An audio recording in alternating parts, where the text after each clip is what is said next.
c'est de m'accueillir chez vous pour cette série consacrée uniquement aux conseils pratiques que vous pouvez mettre, tout de suite si vous voulez améliorer la prise de parole en public. Alors, avant de commencer, je vous demande et je vous prie de vous abonner à ma chaîne. On appuie sur le bouton qui est en bas, ou bien celui qui est là, et comme ça rejoindre des milliers et des milliers d'abonnés qui suivent ma chaîne YouTube. Et je vous remercie d'avance. Alors aujourd'hui on passe au conseil numéro 11. Ce qui se passe, c'est que beaucoup de personnes, et je l'ai vu avec mes stagiaires, on vous demande par exemple de faire donc une présentation en 1 heure. Donc, puisqu'il est mal préparé, vous faites la préparation en 1 heure, vous faites la préparation chez vous, et vous vous présentez pour la faire, mais vous voyez que 1 heure, ça vous ne suffit pas.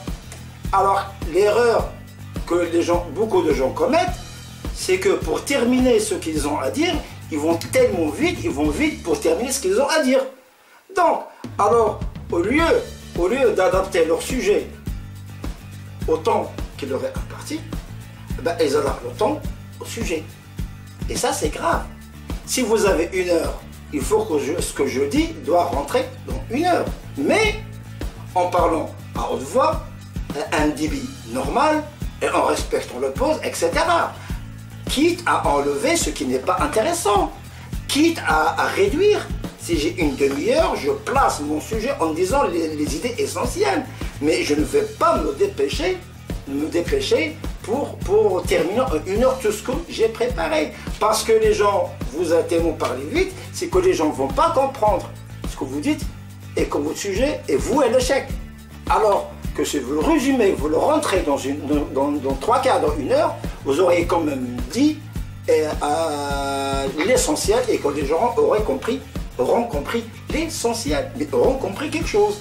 Alors que si vous parlez vite, les gens ne comprendront rien. Je répète, votre souci principal, ne l'oubliez pas, votre souci principal, votre objectif principal, c'est que les gens doivent parfaitement comprendre ce que vous dites. Le conseil numéro 13. Alors, comme je l'ai dit, je pense dans les autres vidéos, alors il vaut mieux, ça c'est un conseil que je donne, donc c'est un conseil de frère que je vous donne, et vous allez souvent penser à moi, il vaut mieux annuler une présentation orale mal préparée que de la rater. Oui. Si je vais à l'improviste pour dire n'importe quoi, les gens vont s'en souvenir. Et le fait de rater cette présentation, ça vous suivra toute votre vie. Les gens vont garder dès le départ ça et pas autre chose. Et ça va être difficile de leur enlever de la tête que vous aviez peut-être des problèmes que vous n'avez pas préparés. Non, non, non. À la prochaine réunion, ils vont penser la même chose. De toute façon, on l'a déjà vu, ils présentent mal. Pourquoi? Parce que vous avez laissé la première impression qui était vous vous présentez mal. Alors moi, je vous conseille, c'est un conseil d'amis et de frères que je vous donne. Si vous avez mal préparé une présentation, trouvez n'importe quelle excuse, mais n'allez pas la faire. Ça, c'est un conseil d'amis. On va passer à conseil numéro. Si vous avez un sujet à présenter, si vous avez une présentation à faire, un sujet à faire, lorsque vous avez une présentation orale, pour ne rien dire, si vous n'avez absolument rien à dire, il faut arrêter. Il faut arrêter. Si vous n'avez plus rien à dire, il ne faut pas chercher à camoufler, à noyer le poisson. C'est-à-dire, vous n'avez plus rien, vous arrêtez. Et le meilleur moyen, c'est de se taire. Et pourquoi se taire? C'est pour faire participer les autres. Mais comme ça, donc, au lieu de raconter des bobards, des bêtises, vaut mieux donc s'abstenir ou bien carrément annuler. À méditer ça, à méditer. Pour que beaucoup de gens donc se voient donc devant un groupe et puis ils ne savent même pas quoi dire et puis ils doivent le faire en une demi-heure et puis ils commencent à raconter n'importe quoi. Donc s'il vous plaît, vous vous taisez et vous vous arrêtez. Alors, conseil numéro 14. Sachez, quand vous avez un discours si vous avez un discours, si vous avez une idée à faire passer, le plus important pour passer un message, attention, approchez-vous, approchez-vous, venez, approchez-vous, approchez.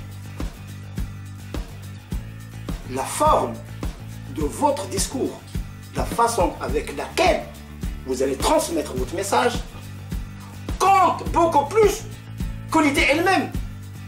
Les gens vont se souvenir plus de la façon avec laquelle vous l'avez dit et comment vous l'avez dit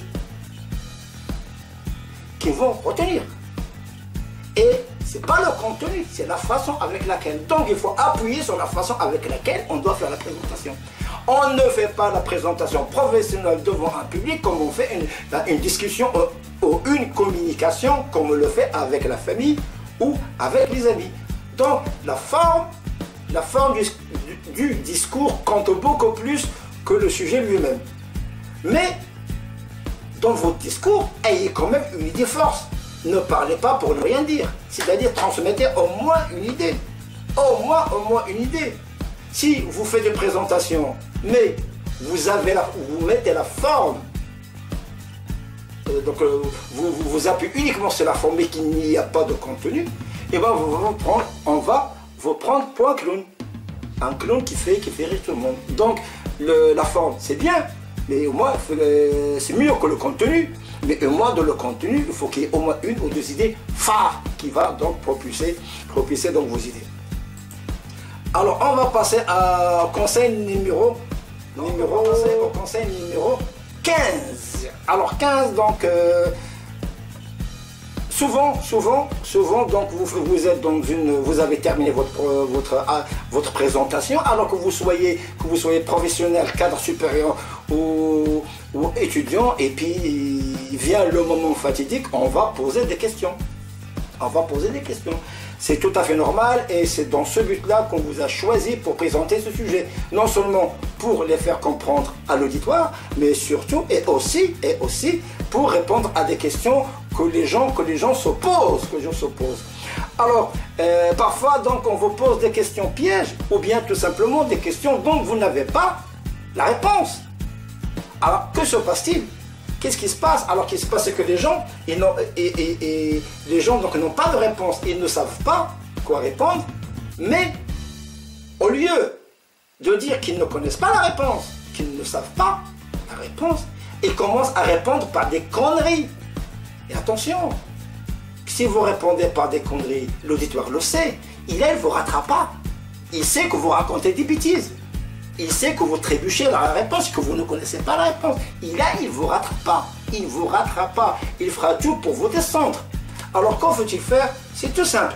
Si vous n'avez pas la question et la réponse, il faut le dire en toute franchise. Messieurs, dames, malheureusement, je ne dispose pas suffisamment d'informations pour vous répondre, ou bien je n'ai pas je n'ai pas la réponse qu'il vous faut, mais si vous voulez bien, je sais, retenez bien, je sais où trouver la formation et je vous la transmettrai, puisque vous avez étudié, c'est-à-dire le sujet, et que vous l'avez présenté, donc vous êtes beaucoup plus apte à savoir où chercher la formation plus rapidement pour lui donner au lieu qu'il la cherche lui-même. Et là, vous aurez quand même beaucoup de respect en étudiant ça, mais surtout, ne racontez pas des bêtises, parce qu'au moins il y a un qui connaît donc la réponse, et là ils vont se mettre tous contre vous. Voilà. Et bien mes chers amis, donc ça passe tellement vite. Alors ce que je vous dis, c'est donc n'oubliez pas de vous abonner à ma chaîne juste tout de suite en bas. Je vous dis donc à la prochaine pour une nouvelle vidéo. Je vous dis au revoir, à la prochaine et merci beaucoup, bye bye.